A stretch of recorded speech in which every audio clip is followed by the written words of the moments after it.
Assalamualaikum warahmatullahi wabarakatuh. Perkenalkan, nama saya Muhammad Suwardi, NIM 1931041003, kelas B, jurusan PJKR. Di video kali ini saya akan mempresentasikan PPT saya, materi yang berjudul tentang pendidikan kebugaran jasmani. Sebelum saya membahas materi saya, terlebih dahulu saya akan menjelaskan tentang pengertian dari kebugaran jasmani. Apa itu kebugaran jasmani? Perlu kita ketahui pengertian dari kebugaran jasmani itu sendiri, yang dimana adalah kemampuan seseorang untuk menjalankan aktivitas kehidupan sehari-hari tanpa merasakan kelelahan yang berarti serta masih mempunyai cadangan tenaga untuk melakukan kegiatan yang lain. Makin tinggi tingkat kebugaran jasmani adalah kunci kesehatan dan ketahanan tubuh yang sebenarnya.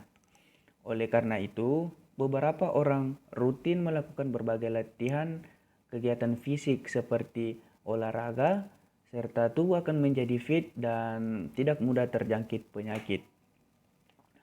Lanjut, ada beberapa menurut para ahli tentang pengertian kebugaran jasmani itu sendiri, yang diantaranya adalah menurut Sadoso Soemarjono, kebugaran jasmani adalah kemampuan seseorang untuk menunaikan tugasnya sehari-hari dengan gampang tanpa merasa lelah yang berlebihan serta masih mempunyai sisa atau cadangan untuk menikmati waktu senggangnya untuk keperluan yang mendadak.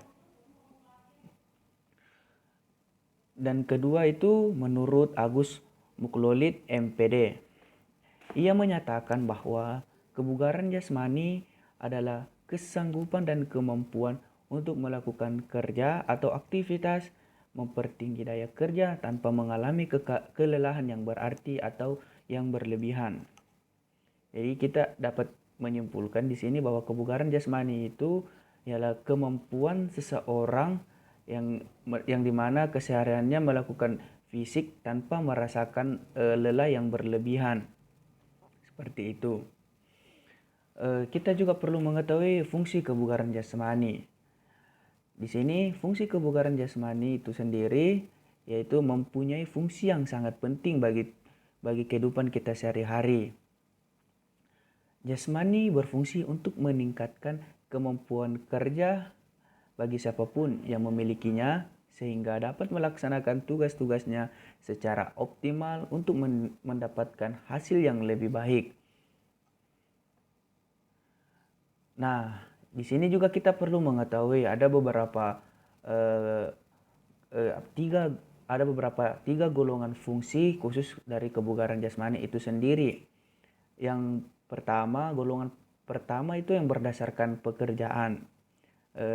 Misalnya kebugaran jasmani bagi olahragawan untuk meningkatkan prestasi. Kebugaran jasmani bagi pelajar untuk mempertinggi kemampuan belajar. Ini golongan pertama untuk kebugaran jasmani. Yang kedua adalah golongan berdasarkan keadaan. Ini berdasarkan keadaan yang berarti berdasarkan pada di sekeliling kita, yang dimana misalnya bagi orang-orang yang cacat untuk dilakukan rehabilitasi, dan kebugaran jasmani bagi ibu hamil untuk mempersiapkan diri menjelang menghadapi kelahiran. Dan ketiga ada golongan berdasarkan umur. Bagi anak-anak merangsang pertumbuhan dan perkembangan, dan kebugaran jasmani bagi orang tua untuk meningkatkan daya tahan tubuh. Jadi itulah tiga golongan fungsi kebugaran jasmani itu sendiri yang perlu kita ketahui. Nah, di sini juga ada beberapa komponen-komponen kebugaran jasmani. Kebugaran jasmani terdiri dari dua bagian, yaitu kebugaran jasmani yang berhubungan dengan kesehatan. Kesehatan yang terdiri dari daya tahan jantung, paru, yang kedua kekuatan otot, ketiga daya tahan otot, empat fleksibilitas serta komposisi tubuh. Lanjut, kebugaran jasmani yang berhubungan dengan keterampilan yang terdiri dari kecepatan, power, keseimbangan, kelincahan, koordinasi, serta kecepatan reaksi. Nah, di sini menurut Sadoso Sumarjono 1989.29 mengelompokkan kebugaran jasmani ada 4 komponen pokok yang diantaranya: 1. Ketahanan jantung dan peredaran darah yang biasa disebut dengan cardiovascular endurance. Yang kedua, kekuatan atau strength. Ketiga, ketahanan otot, muscular endurance. Dan 4, kelenturan, flexibility.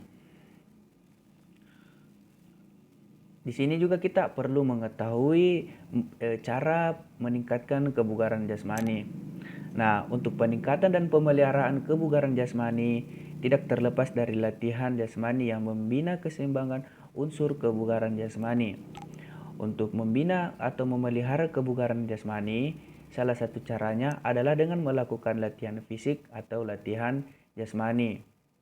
Jadi kita perlu melakukan latihan fisik baik itu di rumah ataupun di luar rumah demi meningkatkan kebugaran jasmani serta meningkatkan daya tahan tubuh kita. Di sini dijelaskan menurut Sadoso Sumarjono 1989.12 untuk meningkatkan dan mempertahankan kebugaran jasmani dengan baik haruslah memenuhi 3 macam takaran. Antara lain, di sini dijelaskan 3 takaran. Yang pertama adalah intensitas latihan. Intensitas latihan kebugaran jasmani itu berkisaran antara 72% sampai dengan 87% dari denyut nadi maksimal. Artinya, bagi seseorang yang umurnya 45 tahun, bila melakukan latihan, maka intensitas latihan yang dilakukan haruslah sampai denyut nadi mencapai paling sedikit 126 per menit atau 72% dari denyut nadi maksimal dan paling tinggi 152 denyut per menit 87 dari denyut nadi maksimal. Yang kedua itu ada yang disebut dengan lamanya latihan. Di sini, lama latihan yang baik dan tidak berbahaya harus berlatih mencapai zona latihan atau training zona dan berada dalam zona latihan 15 sampai 25 menit. Takaran latihan. Jika intensitas latihan lebih tinggi, maka waktu dapat lebih pendek. Sebaliknya, jika intensitas latihannya lebih kecil, maka waktu latihan harus lama.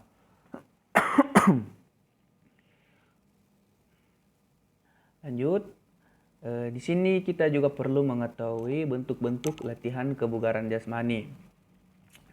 Ada beberapa bentuk yang perlu kita ketahui. Yang pertama itu ada kekuatan. Apa sih itu kekuatan? Kekuatan adalah kemampuan dan komponen kondisi fisik seseorang tentang kemampuannya dalam menggunakan otot yang dapat menerima beban sewaktu bekerja. Kedua, kecepatan. Kecepatan adalah kemampuan seseorang untuk melaksanakan gerakan terus-menerus dalam bentuk yang sama dalam waktu yang sesingkat-singkatnya. Latihan kecepatan ini dilakukan oleh seseorang dengan melakukan gerakan cepat yang sesingkat-singkatnya. Yang ketiga, daya tahan otot jantung dan paru-paru. Latihan kebugaran jasmani ini dapat membuat daya tahan otot jantung dan paru-paru. Yang dimana daya tahan adalah kemampuan untuk bekerja atau berlatih dalam waktu yang lama tanpa mengalami kelelahan. Dan terakhir, kelentukan atau kelenturan adalah kemampuan melakukan gerakan dalam ruang sendi. Nah, di sini ada manfaat kebugaran jasmani yang dimana diantaranya meningkatkan sirkulasi darah dan sistem kerja jantung. Yang kedua, meningkatkan stamina dan kekuatan tubuh. Yang ketiga, memiliki kemampuan pemulihan organ tubuh secara cepat. 4, memiliki respon tubuh yang cepat dan tepat.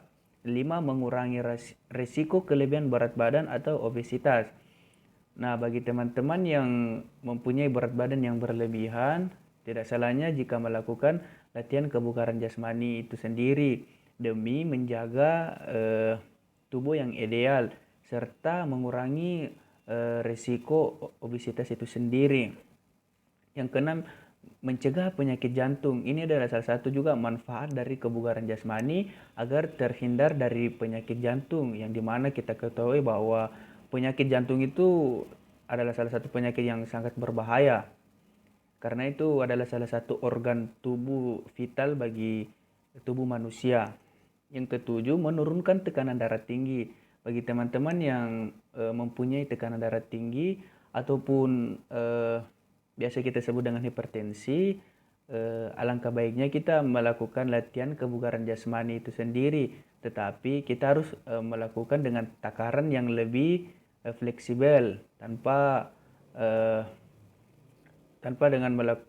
melakukan hal-hal yang dapat merugikan kita. Jadi perlu melakukan latihan kebugaran jasmani itu untuk menurunkan tekanan darah tinggi kita. Kedelapan, mengatasi depresi. 9. Meningkatkan kekuatan otot dan kecepatan. Dan 10. Meningkatkan sistem sirkulasi darah, sistem saraf, dan fungsi jantung. Nah, ini ada 10 manfaat kebugaran jasmani. Sungguh luar biasa jika kita terapkan dalam kehidupan kita sehari-hari. Begitu banyaknya manfaat kebugaran jasmani itu sendiri. Lanjut, di sini kita juga harus mengetahui tujuan dari kebugaran jasmani, yang dimana pertama, meningkatkan sistem sirkulasi darah, sistem saraf, dan fungsi jantung. Kedua, mempercepat pemulihan fungsi organ tubuh setelah berlatih atau pada kondisi-kondisi tertentu, misalnya ibu hamil, orang tua, dan pemulihan setelah sakit. Dan 3. Merangsang perkembangan dan pertumbuhan bagi balita serta anak. Di dalam kebugaran jasmani itu terdapat ada alat ukur. Yang dimaksud dengan alat ukur itu seperti apa? Jadi alat untuk mengukur tingkat kebugaran jasmani seseorang itu berbeda-beda menurut jenjang pendidikan atau sekolah, yaitu untuk sekolah dasar, sekolah lanjutan tingkat pertama, dan sekolah menengah atas atau kejuruan. Tes kebugaran jasmani yang digunakan untuk anak-anak dari usia sekolah dasar, sekolah lanjutan tingkat pertama, dan sekolah menengah atas antara lain. Nah, di sini perlu kita ketahui yaitu tes kebugaran jasmani yang digunakan untuk anak-anak dari usia sekolah dasar, sekolah lanjutan tingkat pertama, dan sekolah menengah atas antara lain. Yang pertama, tes kebugaran jasmani untuk siswa sekolah dasar, kelas 1, 2, dan 3. Rangkaian butir tesnya itu terdiri dari 1. Lari cepat 30 meter, kedua, angkat tubuh 30 detik, ketiga, baring duduk 30 detik, keempat, loncat tegak, dan kelima, lari 600 meter. Tes kebugaran jasmani untuk sekolah lanjutan tingkat pertama. Rangkaian butiran tesnya terdiri dari 1. Lari cepat 50 meter, 2. Angkat tubuh 30 detik untuk putri dan 60 detik untuk putra, 3. Baring dan duduk 60 detik, 4. Loncat tegak, 5. Lari jarak jauh 800 meter untuk putri dan 1000 meter untuk putra. Selanjutnya, tes kebugaran jasmani untuk sekolah menengah atas. Rangkaian butir tesnya terdiri dari 1. Lari cepat 50 meter, kedua, angkat tubuh 30 detik untuk putri dan 60 detik untuk putra, ketiga, 3. Baring duduk 60 detik, 4. Loncat tegak, 5. Lari jarak jauh 800 meter untuk putri dan 1000 meter untuk putra. Nah, untuk takaran latihan dari jenjang pendidikan itu kita harus bedakan antara SD, SMP, SMA, karena kita mengetahui bahwa kekuatan seorang anak itu berbeda-beda menurut jenjang pendidikannya. Jadi kita harus membedakan takaran atau intensitas latihan yang kita berikan kepada jenjang pendidikan antara SD, SMP maupun SMA. Nah, itu saja materi yang saya presentasikan. Apabila di dalam video ini masih banyak kekurangan, kiranya mohon dimaafkan. Dari saya, wassalamualaikum warahmatullahi wabarakatuh.